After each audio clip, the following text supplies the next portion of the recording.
नमस्कार साथियों, आपका स्वागत है हमारे चैनल व्रत कथाएं में। आज हम आपको सुनाने जा रहे हैं अहोई अष्टमी की कथा।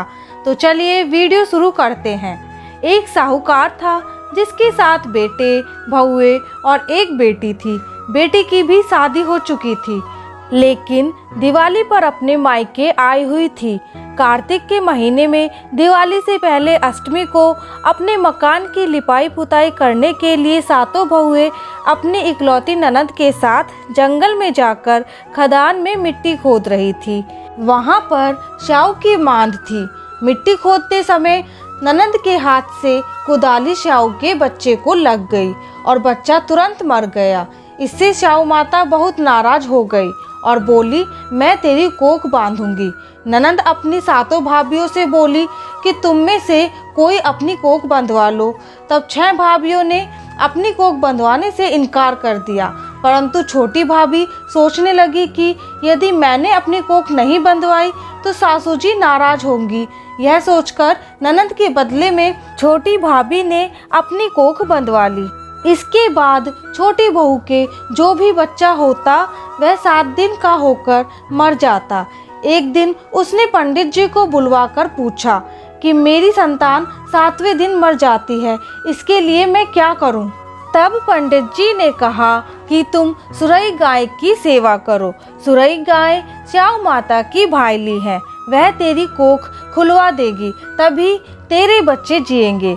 अब वह बहुत जल्दी उठकर चुपचाप सुरई गाय के नीचे साफ सफाई कर आती। गाय एक पैर से लंगड़ी थी।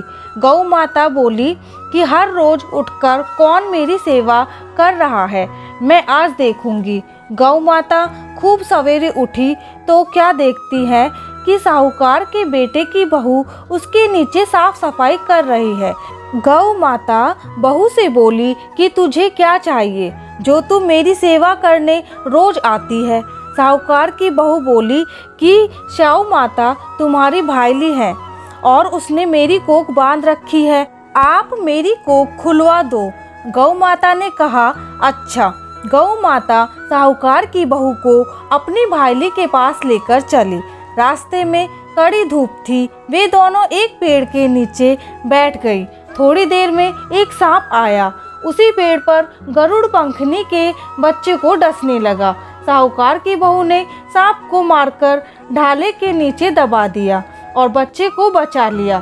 थोड़ी देर में गरुड़ पंखनी आई तो वहां खून देखकर साहूकार की बहू को चोंच मारने लगी। साहूकार की बहू ने कहा, मैंने तेरे बच्चे को नहीं मारा, बल्कि सांप तेरे बच्चे को मारने आया था। मैंने तो उससे तेरे बच्चे की रक्षा की है। यह सुनकर गरुड़ पंखनी बोली कि मांग तू क्या मांगती है? वह बोली, 7 समुद्र पार श्याऊ माता रहती हैं, हमें तुम उनके पास पहुंचा दो। गरुड़ पंखनी ने दोनों को अपनी पीठ पर बैठाकर श्याऊ माता के पास पहुंचा दिया। श्याऊ माता उनको देखकर बोली कि आ बहन, बहुत दिनों में आई है। बातें करते समय श्याऊ माता ने बीच में कहा कि बहन, मेरे सिर में जुएं पड़ गई हैं। सुरई के कहने पर साहूकार की बहू ने उसके सिर की सारी जुएं निकाल दी। इस पर श्याऊ माता ने प्रसन्न होकर कहा कि तूने मेरे सिर में बहुत सलाई फेरी है, इसलिए मैं तुझ पर प्रसन्न हूँ। तेरे 7 बेटे और 7 बहू होंगी। वह बोली कि मेरे तो एक भी बेटा नहीं है, तो 7 बेटे कहाँ से होंगे?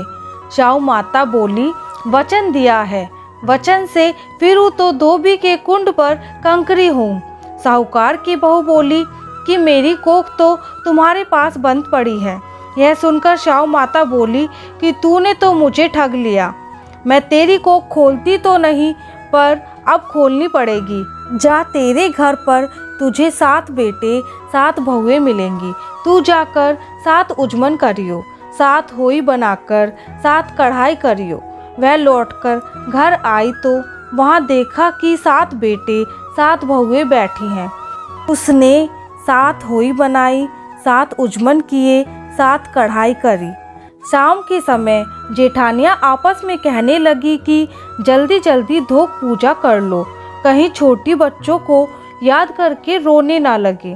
थोड़ी देर बाद उन्होंने अपने बच्चों से कहा, अपनी चाची के घर देखकर आओ कि आज वह अभी तक रोई क्यों नहीं।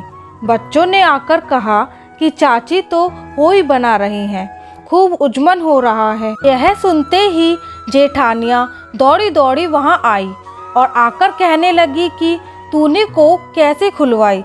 उसने कहा, तुमने तो कोख बंधवाई नहीं थी, सो मैंने कोख बंधवा ली थी, परंतु अब श्याऊ माता ने दया करके मेरी कोख खोल दी। हे श्याऊ माता, जैसे साहूकार के बेटे की बहू की कोख खोली, वैसे ही हमारी और सब परिवार की बहुओं की कोख खोलती जाना। कहते की, सुनते की और हुंकारे भरते की। बोलो होई माता की जय। तो साथियों, आशा करती हूँ कि आपको हमारी वीडियो पसंद आई होगी। इसी तरह की वीडियो देखने के लिए और हमारे साथ जुड़ने के लिए हमारे चैनल को सब्सक्राइब करना ना भूलें और हमारी वीडियो को लाइक करें और ज़्यादा से ज़्यादा शेयर करें। मिलते हैं अगली वीडियो में। धन्यवाद।